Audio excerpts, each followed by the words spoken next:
नमस्कार दोस्तों, स्वागत है आपका इस सीरीज़ में जिसको हम कहते हैं थिंकिंग फास्ट एंड स्लो।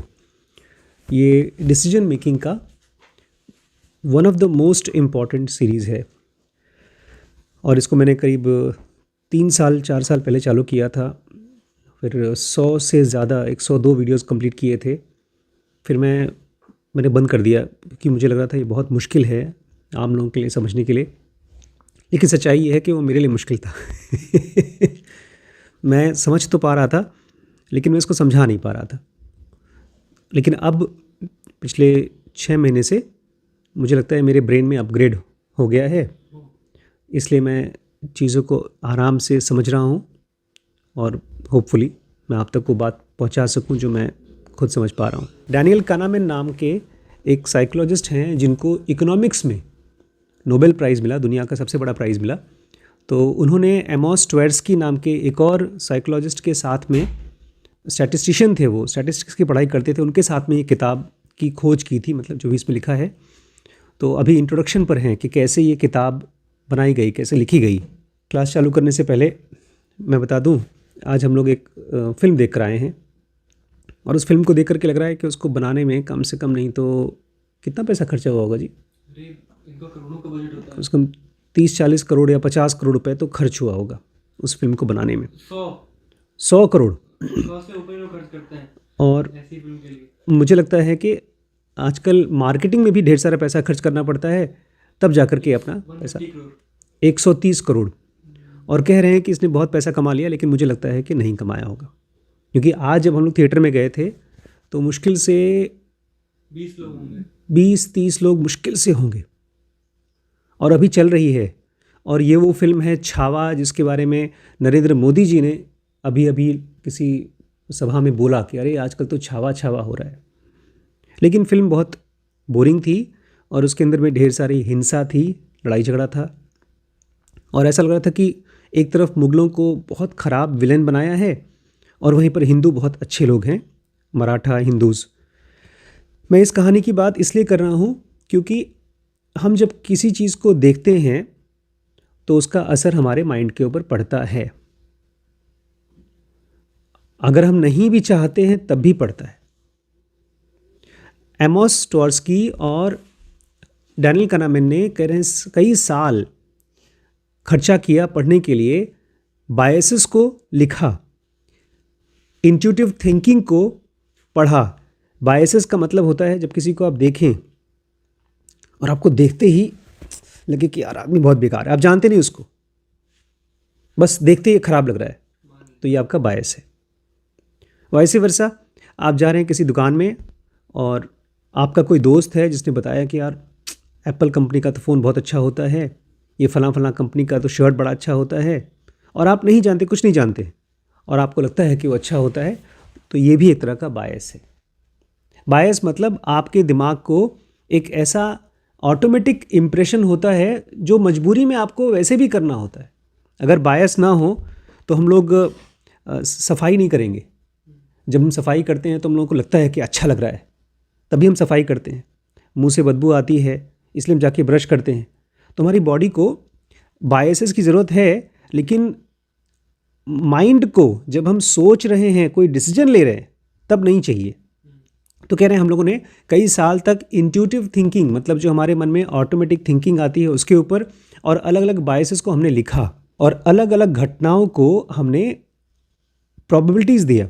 जैसे आज की फिल्म में उन्होंने दिखाया कि कैसे जो छावा हैं वो जंगल में से घास पहन पहन के लड़ाई कर रहे थे, पानी में से कूद कूद कर लड़ाई कर रहे थे, पेड़ों में से रस्सी बांध बांध करके लड़ाई कर रहे थे, और मेरे मन में खाली एक ही बात आ रही थी, ये सब झूठ है।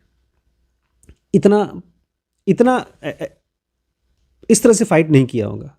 हाँ, सरप्राइज़ अटैक किया होगा कि जो दुश्मन है उसको नहीं पता और चुपके से पीछे से आ गए और अटैक करके भाग गए, ये किया होगा। लेकिन स्पाइडरमैन की तरह आसमान में से लटक रहे हैं, पेड़ों में से लटक रहे हैं, ऐसा नहीं किया होगा। हाँ, एक सीन था जहाँ पर ये लोग औरतों की तरह कपड़े पहन करके गए थे लड़ाई करने के लिए, वो शायद हुआ हो। तो अलग अलग घटनाओं को जब आप प्रोबेबिलिटी देते हैं, ये बड़ी इंपॉर्टेंट चीज़ है। जैसे अमोल जी ने पूछा कि सर आप लोगों का आश्रम कहाँ तक पहुँचा, तो अब हमने इसको ऐसे समझिए कि किसी भी चीज़ में जब आप अपना टाइम और पैसा इन्वेस्ट करते हैं तो आपको पहले पूछना पड़ेगा प्रोबेबिलिटी क्या है। अब एक आश्रम को बनने में कम से कम 5 से 10 करोड़ रुपए खर्च होगा, सिंपल सा। लेकिन क्या वो पैसा निकल पाएगा? मान लीजिए आज हम बैंक से लोन लेकर के उसको बनवा लें, तो क्या वो निकलेगा और कितने टाइम में निकलेगा? ये है प्रोबेबिलिटी, कि क्या चांसेस है उसके निकलने का। तो कह रहे हैं हम लोगों ने अलग अलग घटनाओं को प्रोबेबिलिटीज़ दिया, हमने फ्यूचर के बारे में फोरकास्ट किया, हाइपोथेसिस को असाइन किया। हमने ये कहा कि चलो ये आदमी सामने से आ रहा है, तुम्हें क्या लगता है कि ये वकील है कि डॉक्टर है? दूर से उसकी बॉडी को देख करके, उसके हाव भाव को देख करके, उससे पूछा नहीं, बस उसको देख करके ऐसे गेस करने की कोशिश की। इसको बोलते हैं हाइपोथेसिस। अलग अलग हाइपोथेसिस को टेस्ट किया, एस्टिमेटिंग फ्रीक्वेंसीज। और उसके बाद हमने ये भी देखा कि अलग अलग चीज़ों की फ्रीक्वेंसी क्या है। जैसे शहर में, लखीमपुर में टोटल ड्राइवर कितने हैं, टोटल डॉक्टर कितने हैं, वकील कितने हैं। एक पहले इंट्यूटिव थिंकिंग की है, जो मन में आया वो नंबर दो। कि मान लो 5 लाख का शहर है तो उसमें कितने आदमी होंगे, कितनी औरत होंगी। चलो इंट्यूटिव थिंकिंग कहता है आधे आदमी आधी औरत होंगे। अब उसके बाद उसमें से कितने डॉक्टर होंगे, कितने किसान होंगे, कितने ड्राइवर होंगे। इन सबको हमने पहले तो ऐसे ही गैस करने की कोशिश की और बाद में उसको फ्रीक्वेंसी भी दिया कि अच्छा ठीक है, ये चीज़ कितनी बार होती होगी, ये इसको बोलते हैं फ्रीक्वेंसी। ये हमने एक्सपेरिमेंट किया। जब हमारे काम को 5 साल हो गए और फिर 5वें साल के बाद हम लोगों ने जो भी हमको मिला था वो सब चीज़ें हमने एक साइंस मैगजीन में पब्लिश किया, जिसको पूरी दुनिया में समझदार लोग, स्कॉलर्स पढ़ते हैं। और अलग अलग डिसिप्लिन्स के, ऐसा नहीं कि खाली साइकोलॉजी के लोग पढ़ते हैं, डॉक्टर्स भी पढ़ते हैं, कंप्यूटर साइंटिस्ट भी पढ़ते हैं, सब जगह पर लोग पढ़ते हैं। जब मैंने इस किताब को उठाया था तो मुझे याद है मैंने इसको ऐसे ही शिफ्ट किया, तब तक से मुझे मेरी आंखों में वर्ड आया अनसर्टेनिटी। इनका जो आर्टिकल था उसका नाम था जजमेंट अंडर अनसर्टेनिटी। मतलब जब आपको कोई चीज़ पक्की नहीं है, जब अनसर्टेन है, तब आप कैसे जज करते हैं। दुनिया के सारे बिजनेसेस यही होते हैं, जजमेंट अंडर अनसर्टेनिटी। दुनिया के सारे इम्तिहान यही होते हैं, जजमेंट अंडर अनसर्टेनिटी। दुनिया के सारे लव मैरिज और अरेंज मैरिज भी जजमेंट अंडर अनसर्टेनिटी होते हैं। इस तरह से हम लोग की लाइफ यही से भरी हुई है। तो इनका जो आर्टिकल था उसका नाम था judgment under uncertainty, heuristics and biases. इन दोनों शब्दों को मैंने पहली बार इन्हीं की किताब में पढ़ा, ह्यूरिस्टिक और बायसेस। एक बार बोलिए, ह्यूरिस्टिक एंड बायसेस।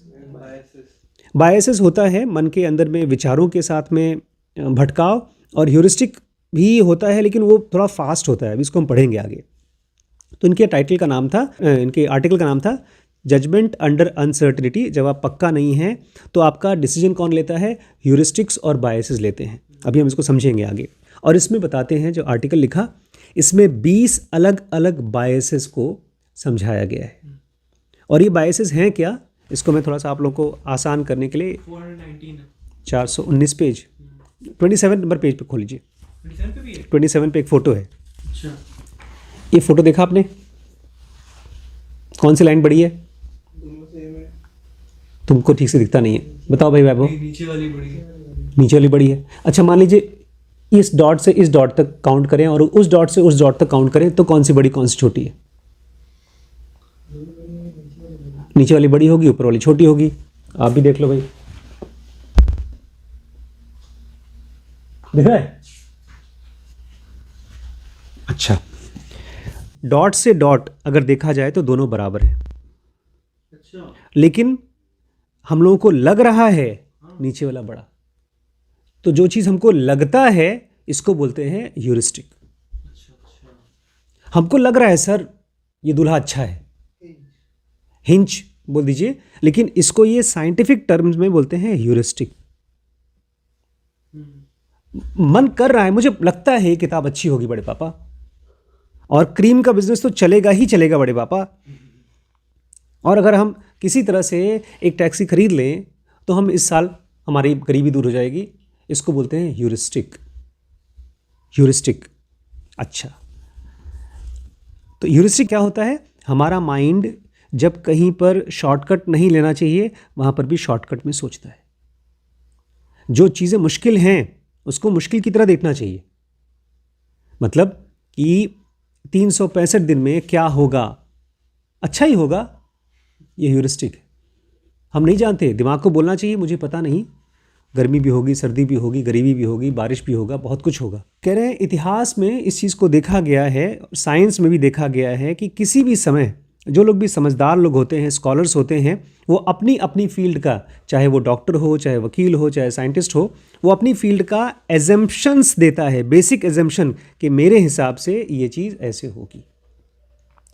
जैसे हम लोगों ने पढ़ा था, एक सीरीज़ पढ़ी थी, इसमें एक बहुत अच्छा साइंटिस्ट था, उसको काम दिया गया था 8 दिन का, और 2-3 ग्रहों के बीच का डिस्टेंस को काउंट करना था मैथमेटिक्स से। 8 दिन का काम था, और उस काम को होते होते होते 8 साल लग गए।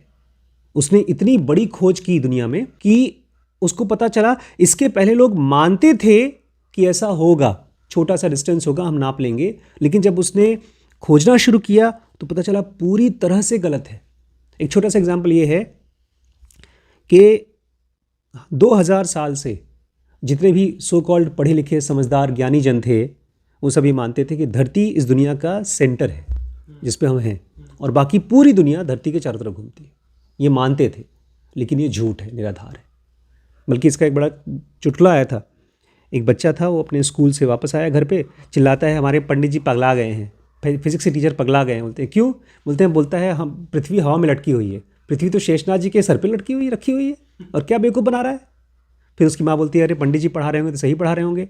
फिर अपना चप्पल निकाला, हवा में फेंका, ज़मीन पे गिर गया। बोलते हैं देखो गिरा ना, अगर हवा में लटकता तो गिरता ना। बोलते हैं पंडित जी बोल रहे हैं ऐसे पगलेट हैं। तो बच्चे का वो क्या था? बायस था, एक तरह से स्टोरी बायस है। तो हर एक फील्ड में और साइंस में भी जो लोग समझदार लोग होते हैं, वो अपने अपने एजम्पशंस देते हैं कि ऐसा होता होगा। और इसी में आते हैं सोशल साइंटिस्ट, जो सोसाइटी के बारे में एजम्पशंस देते हैं कि ये बिजनेस करेंगे ना तो सक्सेसफुल होगा। ये एक सोशल साइंटिस्ट का काम है। सोसाइटी में इस कास्ट के लोग अच्छे होते हैं, ये लोग खराब होते हैं, ये सोशल साइंटिस्ट का काम है। तो ऐसे ही सोशल साइंटिस्ट भी अपना एजम्पशन देता है। एजम्पशन समझते हैं? अपने अंदाजे, और बल्कि इसको बैक करने के लिए और अपने ओपिनियन भी डाल देता है। हाँ, और इस चीज़ को बताने के लिए, अपने एजम्पशंस को बताने के लिए वो कहाँ पर खोज करते हैं? कहीं नहीं, बस अपने ओपिनियन पर। Opinion on the view of human nature इंसान को देखते हैं, और जो उनको सही लगता है। जैसे हमारे एक बहुत क्लोज जान पहचान के हैं, बहुत ही क्लोज, वो कहते हैं कि ऑनर किलिंग सही चीज़ है। ऑनर किलिंग मतलब अगर एक लड़का एक लड़की से शादी करता है और दोनों अलग अलग कास्ट के हैं, लड़का हिंदू है, लड़की मुस्लिम है, या लड़का सिख है, लड़की हिंदू है, तो उन दोनों को मार देना चाहिए, दोनों को। हाँ, ये उनकी मान्यता है। और क्यों मान्यता है? क्योंकि भाई जो ब्राह्मण होते हैं, जो हिंदू होते हैं, वो तो बहुत ही उच्च कोटि के लोग होते हैं, और बाकी रिलीजन के लोग खराब होते हैं। तो ये उनके बायस है। अच्छा, तो जो भी ये लोग अपने एजम्पशंस देते हैं, अपने बायस से देते हैं, और इस चीज़ को कभी क्वेश्चन भी नहीं करते। मुझे बड़ी खुशी हो रही है, पिछले ऑलमोस्ट एक महीने से वैभव अपने लिए एक बिज़नेस करने के बारे में सोच रहे हैं। इनको इनके दादाजी ने कहा कि हम तुमको लाखों रुपए दे देंगे, 50 लाख रुपए दे देंगे, कोई बिज़नेस चालू करो। मुझे भी कहा कि तुम बिज़नेस चालू करो कोई, हम पैसा देंगे। लेकिन ना ये ना मैं अपनी एजम्पशंस को पक्का मान रहे हैं। हम लोग अपनी एजम्पशंस को क्वेश्चन कर रहे हैं। हम लोग बार बार एआई से पूछते हैं, रिसर्च करते हैं, और ये नहीं पूछते हैं कि हमारा बिजनेस जो हम करना चाहते हैं वो क्यों सक्सेसफुल होगा। हम उल्टा क्वेश्चन पूछते हैं कि किस किस वजह से फेल होगा। तो यहाँ कह रहे हैं कि आमतौर पे जो अलग अलग ब्रांच के स्पेशलिस्ट लोग हैं, वो अपने ओपिनियन देते हैं, लेकिन कभी अपने ओपिनियन को क्या नहीं करते? क्वेश्चन नहीं करते। आपको हमेशा क्वेश्चन पूछना चाहिए अपने आप से कि मैं ये करने वाला हूँ, इसमें क्या क्या प्रॉब्लम आ सकती है, क्या क्या दिक्कतें आ सकती हैं, मैं क्यों हारूंगा। कह रहे हैं कि जो भी सोशल साइंटिस्ट थे 1970 में, आदमियों के बारे में, ह्यूमन नेचर के बारे में 2 चीज़ें ब्रॉडली मानते थे। सारी दुनिया में इस चीज़ को माना जाता था। अच्छे पढ़े लिखे लोग, खूब अच्छे पढ़े लिखे लोग, सबसे पहला ये चीज़ मानी जाती थी कि लोग जनरली रैशनल होते हैं और उनकी थिंकिंग नॉर्मल होती है। रैशनल मतलब वो आम आदमी को अगर ऑप्शन दिया जाए तो गलत काम नहीं करेगा।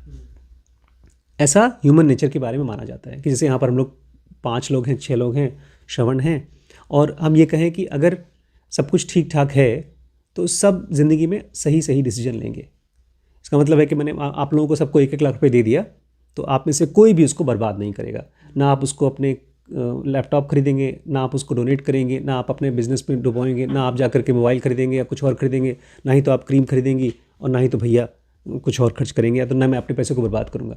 ये माना जाता था और अब बहुत टाइम से माना जाता है कि आदमी क्या है, रैशनल है। अब ये एजम्पशन है, इसके पीछे कोई बहुत ठोस आधार नहीं, लेकिन लोग मानते थे। और दूसरी चीज़, आदमी तो वैसे समझदार है, रैशनल है, लेकिन जब वो डरता है, जब उसके मन में बहुत अफेक्शन आता है, जब उसके मन में कोई घृणा आती है या कोई बहुत एक्सेसिव इमोशन आता है, तब वो बेचारा रैशनैलिटी, समझदारी चूक जाता है। अदरवाइज़ वो रैशनल है। अभी कल की मैं बात बताता हूँ। मैं और डॉक्टर रिम्पी दोनों वॉक कर रहे थे, तब तक से डॉक्टर रिम्पी को किसी का फ़ोन आया। नहीं, डॉक्टर रिम्पी ने किसी को फ़ोन किया और उस बंदे से बात करते करते ये उनको अपनी बात बता रही और उधर से जो फ़ोन आया वो डांटने लगा। तो फिर मैंने कहा मुझे तो यार क्यों डांट रहा है वो आदमी। फिर मैंने उसको बात किया तो उसने मुझे भी डांटा। फिर मैंने उसकी बेचारे की डांट सुन ली, फिर मैंने फ़ोन रख दिया।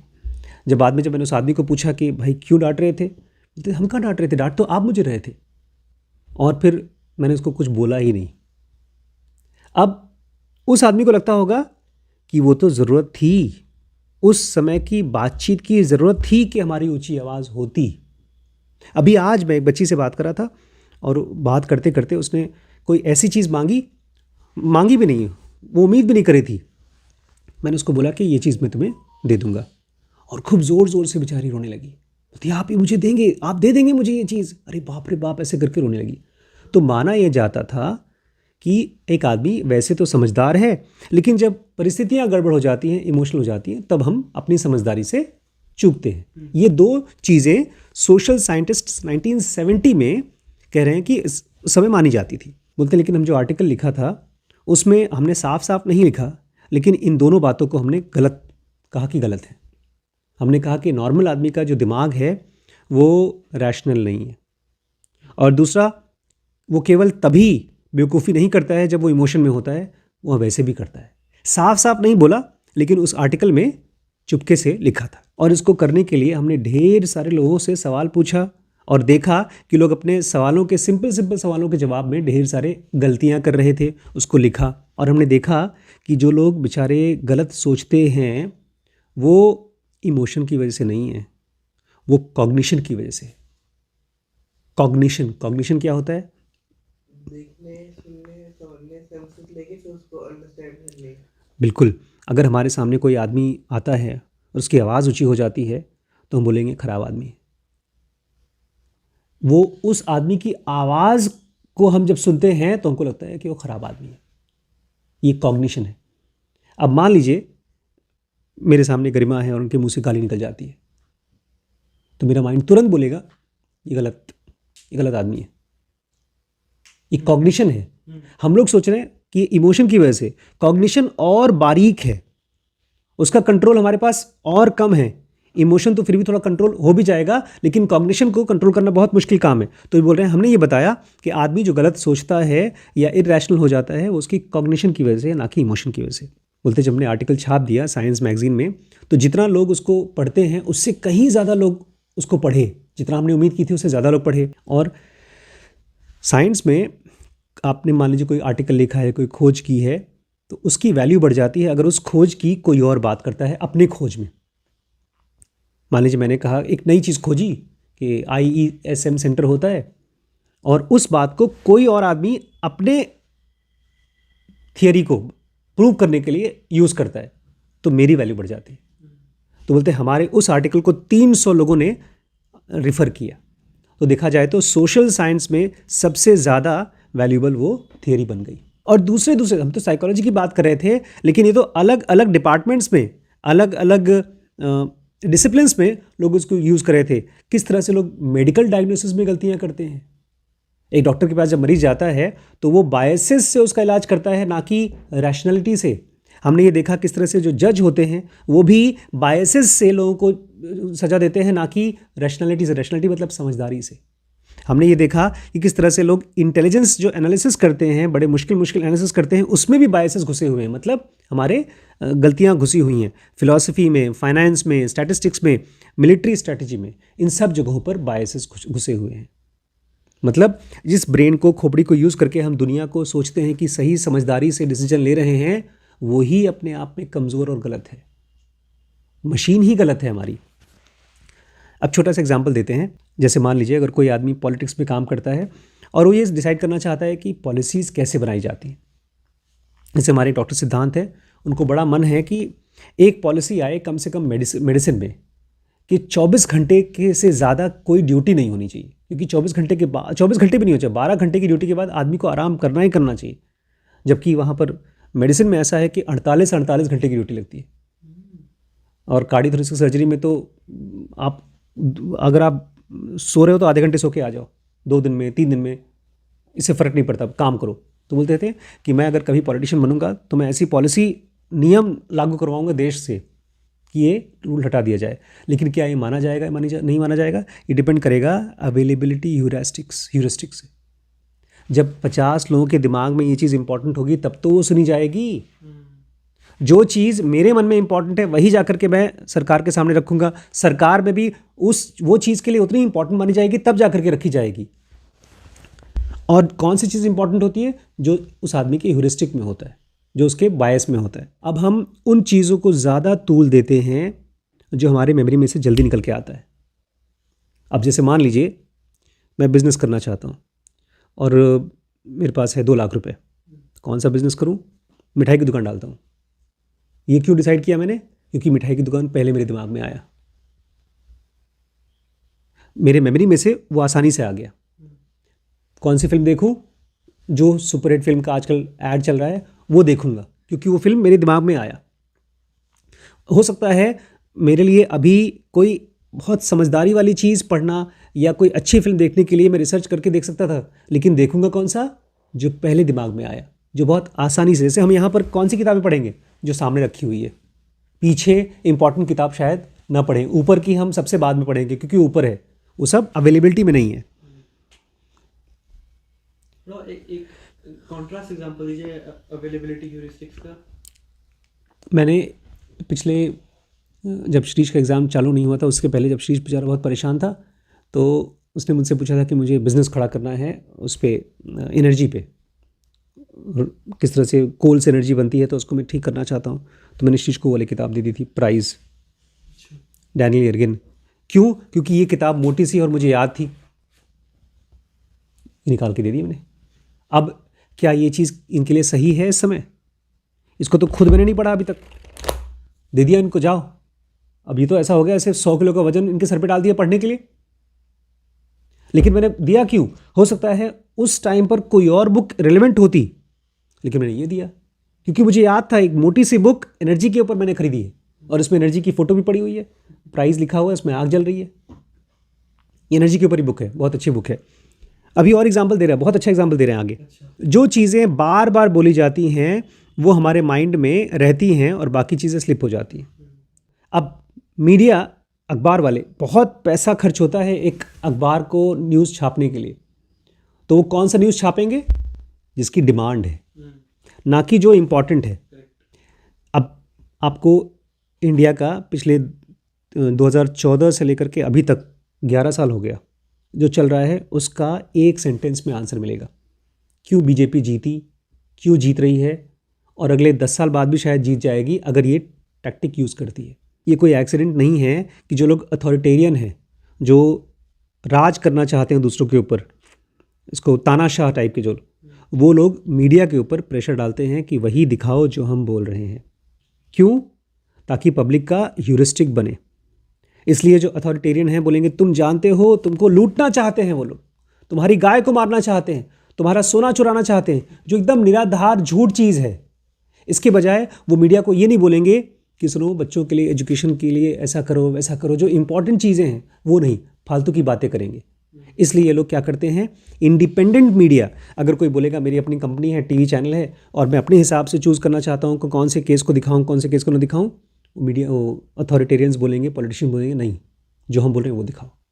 क्योंकि उनको पता है पब्लिक को बायस्ड करना है और उनसे अपना काम कराना है, उनसे वोट जीतना है। जो पब्लिक का इमोशन है, पब्लिक का इंटरेस्ट जगता है दो चीज़ों से, एक तो ड्रामेटिक इवेंट से, कहीं पर कोई रेप हो गया तो उसी की न्यूज़ उसी की न्यूज़ उसी की न्यूज़ कई दिन तक चलती रहेगी, या कोई सेलिब्रिटी, कोई शाहरुख खान या कोई हीरो, उसकी कहानी, या उसके, अब हमारे जो मोदी जी हैं वो सारे फिल्म स्टारों के साथ में ज़रूर मिलते हैं, इंटरव्यू देते हैं, तो अखबार वालों को नहीं देते हैं, मीडिया वालों को देते हैं, सेलिब्रिटी को देते हैं। उनको पता है कि किस तरह से इसको यूज़ किया जाता है, ह्यूमन माइंड को कैसे यूज़ किया जाता है।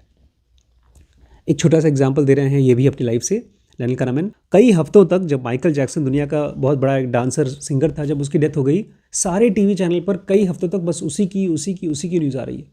कुछ और काम का चीज़ देखना हो तो मिलता ही नहीं था, उस ज़माने में इंटरनेट नहीं था। और वहीं पर दुनिया भर में, आपको नहीं पता है लेकिन एजुकेशन स्टैंडर्ड गिरता जा रहा है। आज से 10 साल पहले एक बच्चा पढ़ पाता था, अब नहीं पढ़ पाता, मतलब पढ़ने की क्वालिटी गिर गई है, क्योंकि बच्चे ज़्यादातर स्क्रीन पर वीडियोस देख देख के पढ़ाई करते हैं। तो उस चीज़ को अखबार वाले रिपोर्ट नहीं करेंगे, क्योंकि वो एक्साइटिंग नहीं है, उसमें ड्रामा नहीं है।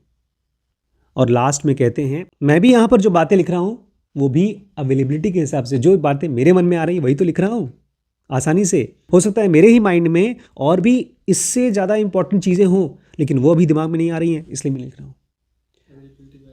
कुल मैंने जब इसको पहली बार पढ़ा था, इस बुक को, तो मैं नाचने लगा था, क्योंकि मैंने जनुगा पढ़ा था, उसमें IASM पढ़ा। फिर मुझे पहली बार मालूम पड़ा कि जो भी विचार मेरे मन में आ रहे हैं और जिसके बारे में बड़ा पक्का हूँ मैं, ये तो होना ही चाहिए, ये तो करना ही चाहिए, वो गलत, वो 90% गलत है। और इससे मेरा बड़ा फ़ायदा हुआ। आज भी एक भाई साहब ने मेरे साथ मुझे कहा था कि इन्वेस्टमेंट करो दिल्ली में, एक प्रॉपर्टी खरीदने के लिए कहा था, 40 लाख की प्रॉपर्टी। और मैंने यही पढ़ा था कि 40 लाख की प्रॉपर्टी है, नोएडा में है, बहुत अच्छी है, उसकी ग्रोथ हो जाएगी। मैंने कहा तुम्हें कैसे पता? ये तुम्हारी रैशनैलिटी है या इमोशन? तो मैंने मना कर दिया। मैंने कहा ये मेरी इमोशन है, ये रैशनल नहीं है। बाद में पता चला बेचारा बिल्डिंग बना ही नहीं, और वो भाई साहब ने इन्वेस्टमेंट कर दिया। आज हो गए कम से कम 15-20 साल, वो अभी तक लोन भर रहे हैं और घर नहीं मिला उनको। तो ये बहुत इंपॉर्टेंट है कि हमारे मन में कौन सा विचार चल रहा है, उसके ऊपर क्वेश्चन उठे। ये 2 थॉट्स थे जिसको उन्होंने चैलेंज किया था 1970 में, और इस बुक से तो मेरी लाइफ में बहुत सी मिस्टेक्स कम हुई हैं। ये किताब को मैंने एक बार अपने पापा को दिखाया। पापा यहाँ आए थे, काशीनगर में आए थे, तो उनको मैंने पढ़ाया, एक आध पेज पढ़ाने की कोशिश की। बोलते हाँ अच्छी किताब है। मैं समझ गया कि वो बायस्ड हैं, पढ़ना नहीं चाहते थे। हम में से ज़्यादा लोगों को ना अपने डिसीजंस के बारे में पसंद नहीं है कि कोई गलत बोले, ये कि हैबिट की चीज़ है, लेकिन अपने को हमेशा क्वेश्चन पूछते रहना चाहिए। एक बहुत अच्छी किताब है बिजनेस की, एंडी ग्रूव नाम है उसका मैंने कल भी जिक्र लिया था। नहीं, एंडी ग्रूव, अच्छा, ओनली पैरानॉइड सर्वाइव। जो लोग दिमाग में शक्की होते हैं बिजनेस को लेकर के, काम को लेकर के, और मानते हैं कि फेल हो जाएगा, वही सर्वाइव करते हैं। और जो लोग बड़े कॉन्फिडेंट होते हैं वो लोग रिस्क ज़्यादा लेते हैं और ख़त्म हो जाते हैं। तो कॉन्फिडेंट कौन होते हैं? जो अपने ही मन में चलने वाली बातों को, अजम्पशंस को मानते हैं। तो ये है थिंकिंग फास्ट एंड स्लो का इंट्रोडक्शन। कल और पढ़ेंगे।